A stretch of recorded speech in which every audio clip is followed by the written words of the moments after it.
안녕하십니까. 전종희 목사입니다.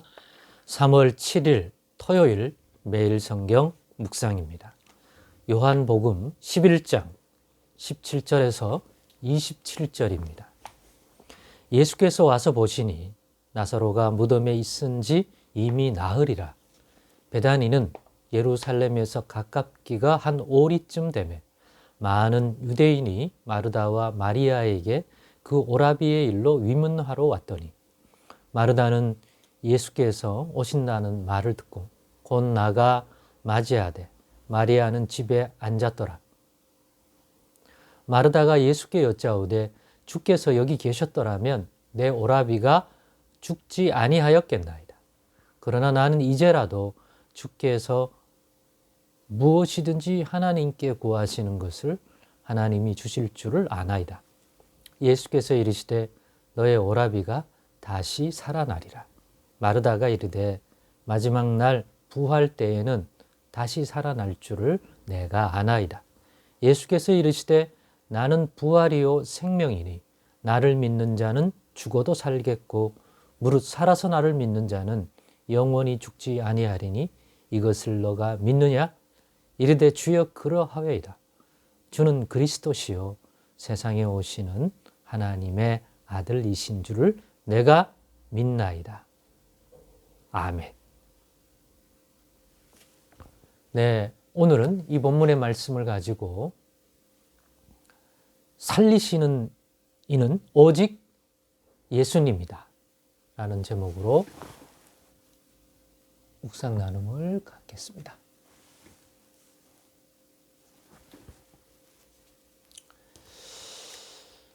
오늘 어제 보았듯이 예수님께서 나사로가 병들었다는 소식을 듣고 곧바로 가지 않고 제자들과 일행들에게 심각한 문제가 아니라는 듯이 나사로가 잠들었다는 정도로 이야기를 합니다. 그리고 이틀을 더 지체하다가 예루살렘과 또 베다니가 있는 유대 땅으로 다시 가게 되었습니다. 가시면서 나사로를 깨우러 가자. 죽은 나사로를 다시 살린다는 의미인데 제자들은 그것들을 그렇게 이해할 수는 없었습니다. 제자들 탓이 아니죠. 그런 세계를 예수님을 통하여 알지 못하는 그 당시로는 누구라도 그렇게 이해했을 것입니다. 그런데 예수님이 미리 알려줍니다. 나사로가 이미 죽었다.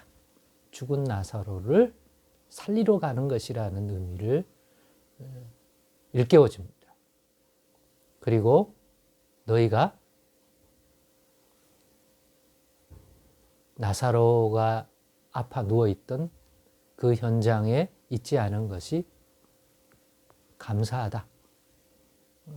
너희가 바로 예수님을 통해서 하나님이 죽은 자를 살리시는 것을 통해 예수님이 누구신지를 이 사건을 통해서도 더 깊이 이해하고 깨닫는 예수님의 입에서 나오는 말씀이 어떤 의미인지 깨닫는데도 이 사건이 큰 도움을 줄 것이기 때문에 합력하여 선을 이룰 것이기 때문에 물론 성령이 아직 그들 가운데 진리의 성령, 보혜사 성령으로 오시지 않은 상태에서는 한계가 있겠지만 후에는 진리의 성령이 오셔서 이러한 모든 그리스도의 말씀과 예수님이 행하신 모든 일이 퍼즐처럼 흩어져 있던 퍼즐이 맞춰지듯이 예수님이 알려주시는 이 진리가 무엇인지를 깨닫는 그러한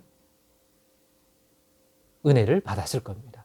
그러면 돌아보면 이때에 예수님이 하신 말씀과 왜 이틀을 지체하셨고 또 이틀 뒤에 가시면서 왜 이런 말씀을 하셨는지 그리고 오늘 본문에 있는 마리아와 마르다 즉 나사로의 누이들과 만나서 나눈 이 대화 속에서 증언하신 이 중요한 이야기들 역시 온전히 깨닫는 그러한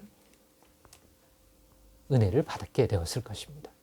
우리도 마찬가지죠. 비록 우리는 지나온 역사 속의 사건이니까 시작과 발단과 그 결론을 알지만 우리 역시 예수님이 하신 이 말씀이 당시에는 무슨 의미고 이런 것들을 깨달음에 우리도 똑같습니다.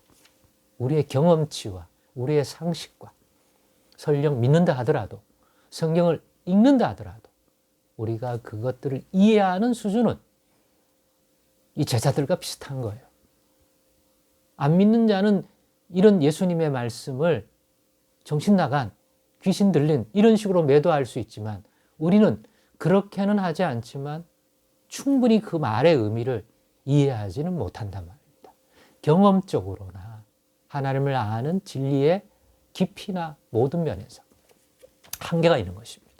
우리 역시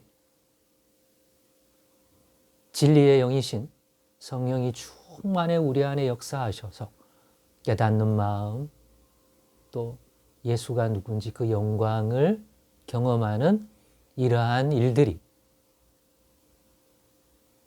쌓여서 예수님을 온전히 바라보게 되고 그가 하신 말씀을 더 온전히 깨닫는다는 것은 변함이 없습니다. 그래서 늘 이런 것들을 묵상할 때 예수님의 이름으로 깨닫는 마음, 진리의 성령 안에서 이해할 수 있도록 역사해 달라고 늘 구해야 됩니다. 그렇지 않으면 여전히 믿는 자이지만 이 땅에서 살아가고 있는 자이기 때문에 가지는 경험적 한계, 일반적 상식의 한계에서 예수님의 말씀과 모든 것들을 이해할 수밖에 없는.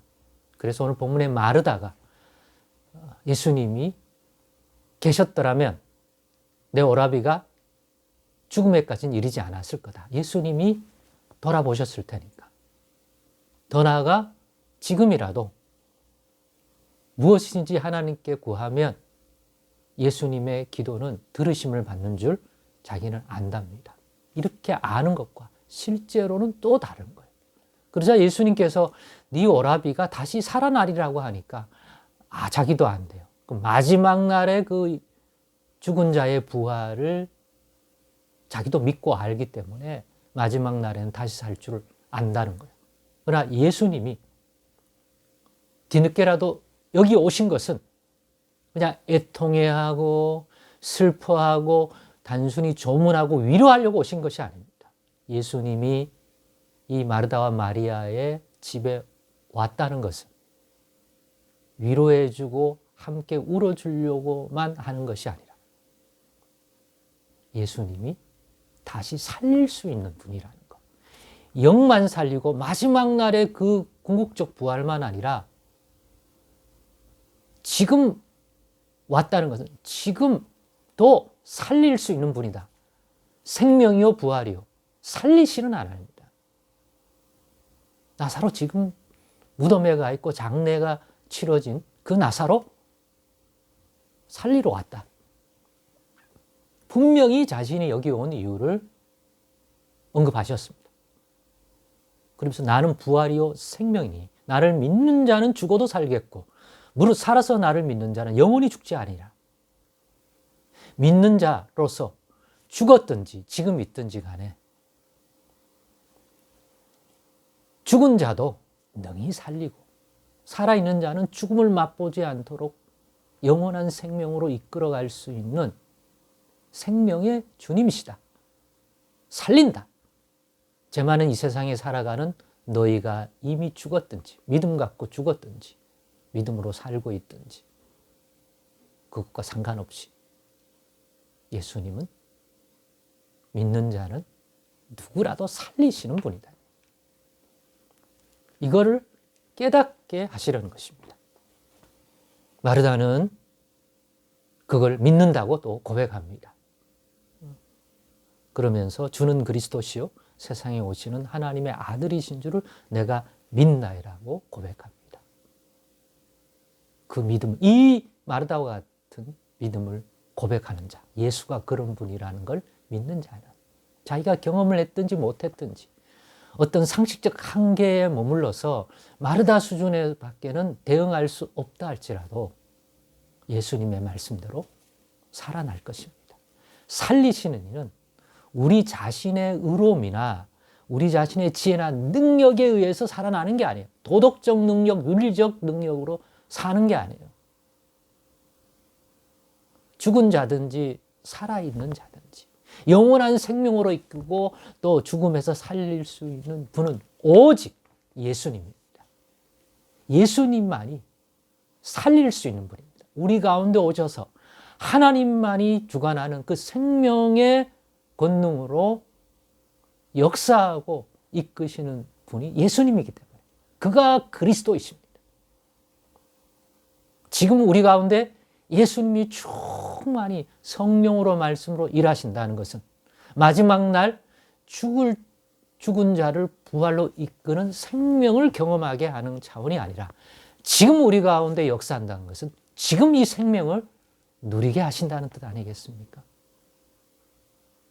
사랑하는 여러분, 이 그리스도의 생명, 죽어서 마지막 날 그 죽은 자의 부활에 참여할 때만 누리지 말고 지금 우리 안에서 이 생명의 능력으로 죽었든지 살았든지 이 생명을 누리고 이 생명의 삶을 살고자 하는 목적과 이유와 그런 것이 있다면 이 믿음 가지십시다. 예수 안에 우리를 살리시는 영원한 생명을 향하여 살아가게 만드시는 그 생명의 능력이 역사한다는 것입니다. 그런 의미에서 예수는 부활이요 생명인 것입니다. 죽은 자에게서만이 아니라 지금 살아서 믿고 있는 우리 가운데도 이 생명의 능력으로 병들었든지 어떤 상황에 있든지 이 생명의 능력이 우리를 살아가게 하는 이 생명의 주인이라는 것 꼭 믿으십시다. 그런 분이 그리스도 주요 하나님의 아들로 오신 바로 예수님입니다.